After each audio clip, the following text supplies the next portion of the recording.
2025 புத்தாண்டை முன்னிட்டு தாவேக தலைவர் புத்தாண்டு வாழ்த்து தெரிவித்திருக்கிறார். விஜய் அவர்களுடைய புத்தாண்டு வாழ்த்து செய்தியை பார்க்கின்றோம். மலரும் புத்தாண்டில் பெண் உரிமை மண்ணுரிமை காப்போம் என்று தமிழக வெற்றிக் கழக தலைவர் விஜய் வாழ்த்து செய்தியை வெளியிட்டிருக்கிறார். உழவர்கள் தொழிலாளர்களின் நலன் காப்போம், முதியர் மாற்றுத்திறனாளிகளை காப்போம் என்றும் தமது வாழ்த்து செய்தியில் குறிப்பிட்டிருக்கிறார் தாவேக தலைவர் விஜய்.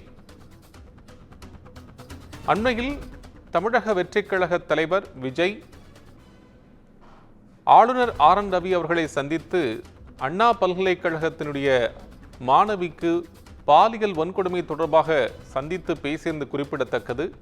அதை முன்னிட்டு தற்போது மண்ணுரிமை பெண்ணுரிமை காப்போம் என்று வாழ்த்து செய்தியில் குறிப்பிட்டிருப்பதாக பலரும் தங்களது கருத்துக்களை தெரிவித்து வருகிறார்கள். வரும் புத்தாண்டில் பெண்ணுரிமை மண்ணுரிமை காப்போம் என்று முதல் வார்த்தையாக அதை பயன்படுத்தியிருக்கிறார் என்று குறிப்பிட்டு அந்த கருத்துக்களை பதிவிட்டு வருகிறார்கள். இந்த பதிவை பார்த்தவுடனே மலரும் புத்தாண்டில் பெண்ணுரிமை மண்ணுரிமை காப்போம் என்று தமிழக வெற்றிக் கழக தலைவர் விஜய் வாழ்த்து செய்தியில் கூறியிருக்கிறார். உழவர்கள் தொழிலாளர்களின் நலனும் முதியோர் மாற்றுத்திறனாளிகளை பாதுகாப்போம் என்றும் கூறியிருக்கிறார்.